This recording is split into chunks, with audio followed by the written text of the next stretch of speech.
السلام علیکم، څنګه مینوالو خیر تاسو خیرونه دي. نن به زه تاسو سره د چکن میکروني ډیره زیاته اسانه ریسیپي شیر کوم. دلته مې چکن مخکې نو خوټ کو، چکن ما د اډوکو سره اخیستی دی.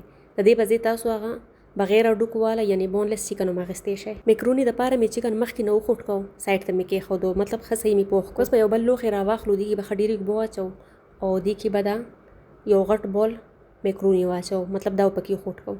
یو به پکې پیاز اچوو او دا یو وړوکی بول به پکې مکس سبزي اچوو. مکس سبزي زما سره فروزن والا ده. نو دلته اوبه خوټ کېدې، دې ته به اوس میکروني ور واچوو او 100% به پکې وخوټ کوو. مطلب دا به دومره وخوټ کوو چې دا ښه مزیداره پخه شي. یو چمچ به ورته تیل ور واچوو او یو چمچ به ورته مالګه ور واچوو.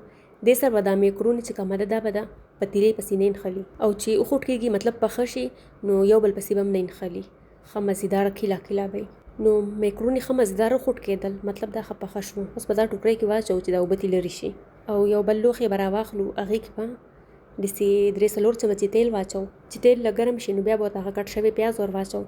پیاز مو معمولي شان سافټ کړو، ډېر زیات به یې نه سره کوو. پیاز چې سافټ شو نو اوس به ورته یوه وړوکی چمچ د اوږې او ادرک پیسټ ور واچوو. دې نه بعد به ورته چکن ور واچوو، کوم چې موږ خوټ کولی دی، مطلب ښه مزیدار مو پوخ کړی دی. او ورسره به دا مکس سبزي م ور واچوو چې دا پکې م پخه شي. ملګرو دا فروزن مکس سبزي را دا تقریبا 5-6 منټو کې به پخه شي، مطلب په دې به دونه ټایم نه لګي.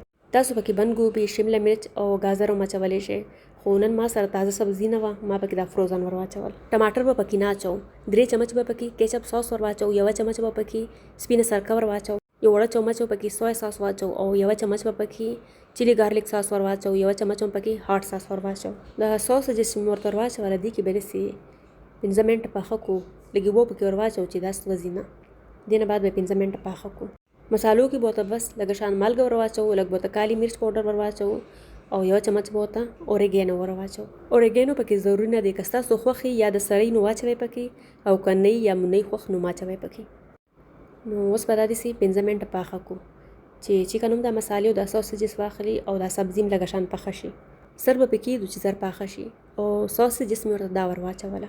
نو دا چili ګارلیک ساس دی، دا سویا ساس دی، دا هاټ ساس دی او اخیره کې کیچپ ساس دی. که ستاسو سره دا ټول ساسیجز نه نو تاسو پکې صرف کیچپ او سویا ساس هم اچولی شئ. ما سره دا ټول پراته وو نو بس دې ټول نه مې ورته لږ لږ ور واچول. نو دلته د دې 15 منټه وشو، یو پیره به یې ولړو راولړو او بیا به ورته هغه بویل میکروني ور واچوو او دا به د سبزۍ او چکن سره ښه مکس را مکس کړو چې دا د ساسیجز او دا مسالې وغیره ښه واخلي، مطلب چې د هر څه دا فلیور دې کې راشي. دا ما شارټ کې یو ویډیو اچولې ده، هغه د چیز پاستا او دا د چکن پاستا، مطلب هغې کې ما صرف ملک او چیز اچولی دی، سبزي یا چکن پکې نه دی اچولی. نو دلته مې داسې 3 منټو دپاره دا په دم باندې کېښوده چې دا ښه مزیداره پخه شي او د دې ساسیجز او مسالو دا فلیور دې کې راشي. دم نه بعد دا بالکل تیاره شوه. اوس پسې ګیس بند کړو، یو پلیټ ته به یې راواچوو او انجوی به یې کړو. ملګرو که ستاسو زما ریسیپیز خوښیږي نو پلیز ما ته کمنټ هم کوئ او لایک کوئ هم او زما چینل هم سبسکرایب کوئ. زه به ستاسو سره نورې هم ښې مزیدارې او ښې اسانې ریسیپیز شیر کوم.